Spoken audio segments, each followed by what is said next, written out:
نحمدہ ونصلی ونسلم علی رسولہ الکریم بسم اللہ الرحمن الرحیم۔ دین اسلام، اس میں ہدایت ہے، دین اسلام میں روشنی ہے، دین اسلام یہ جنت کا راستہ ہے۔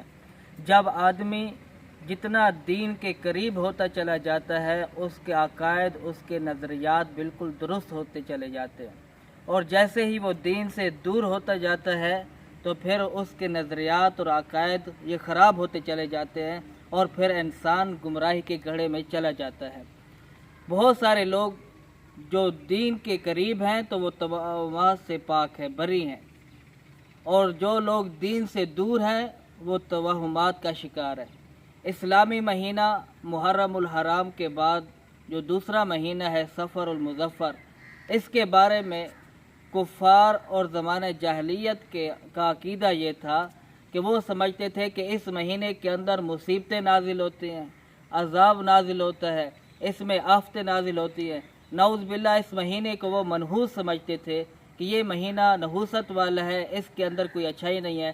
پھر ان کے یہ نظریات تھے کہ اس مہینے کے اندر شادی کی اور دیگر جو خوشیوں کی تقریبات ہیں ان کو وہ منعقد نہیں کرتے تھے۔ وہ سمجھتے تھے کہ اس کے اندر برکت نہیں ہوگی، خیر نہیں ہوگی، یہ رشتہ آگے چل نہیں سکتا۔ تو یہ کفار اور زمانہ جاہلیت کے لوگوں کا عقیدہ تھا، اور یہ آہستہ آہستہ مسلمانوں کے اندر سرایت کرتا ہوا آیا۔ تو بہت سارے مسلمانوں کا بھی یہ خیال ہے، اللہ معاف کرے، کہ اس کے اندر نحوست ہوتی ہے، اس میں آفتیں نازل ہوتی ہیں، اس میں عذاب ہوتا ہے، بلائیں آتی ہیں۔ تو اللہ معاف کرے، افسوس یہ ہوتا ہے کہ اگر آج کے مسلمان کو آپ عذاب کے بارے میں بتائیں اور اللہ کی نافرمانی کے بارے میں وعیدیں بتاتے جائیں تو وہ اس کی پرواہ نہیں کرتے، بلکہ وہ ہنستے ہیں اور ٹھٹھا کرتے ہیں۔ اور جب ان کو کوئی دین سے ہٹ کر بات سے ڈرا دے کہ یہ جی سفر کا مہینہ ہے، اس کے اندر آفتیں نازل ہوتی ہیں، مصیبتیں آتی ہیں، تکلیفیں آتی ہیں، کر اس پر یقین کر لیتے اور اعتقاد کر لیتے ہیں، اور پھر اپنے گھر والوں کو اور اپنے دوست احباب کو بھی بتاتے ہیں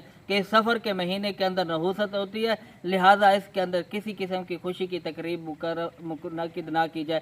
لہٰذا آپ کو بتانا یہ مقصود ہے کہ آپ علیہ الصلاۃ والسلام نے خود اس بات کی نفی کر دی، اس عقیدے کو رد فرما دیا۔ آپ علیہ الصلاۃ والسلام نے فرمایا ولا سفر میں کچھ نہیں، کہ اس میں کوئی نحوست نہیں ہے۔ اس لیے یہ ہمارا اعتقاد ہونا چاہیے۔ اور بعض لوگ جو ہے اس سفر کے مہینے کے آخری بدھ جو ہوتی ہے اس کے اندر چوری پکانے کا انتظام کرتے ہیں، اہتمام کرتے ہیں، اور یہ ان کا نظریہ ہے کہ اس آخری بدھ کو آپ علیہ الصلاۃ والسلام کو بیماری سے شفا ملی تھی، حالانکہ ایسی کوئی بات نہیں ہے، بلکہ سفر کی آخری بدھ کے اندر تو آپ علیہ الصلاۃ والسلام کی بیماری کے ابتدائی ایام ہیں۔ تو لوگوں نے یہ کیسا عقیدہ اور نظریہ گھڑ لیا ہے اور اس چیز کو جو ہے ضروری سمجھ لیا ہے۔ تو جب بندہ دین کے قریب ہوتا ہے، دین کو سمجھتا ہے، شریعت کو سمجھتا ہے، تو وہ گمراہی سے نکل جاتا ہے، اور جو دین کو نہیں سمجھتا، دین سے دور ہوتا ہے اور دین کے قریب نہیں آتا، دین سے محبت نہیں کرتا، تو پھر وہ گمراہی کے گڑھے میں چلا جاتا ہے۔ اللہ رب العزت ہم سب کو گمراہی سے بچائے اور حقیقی ہدایت نصیب فرمائے۔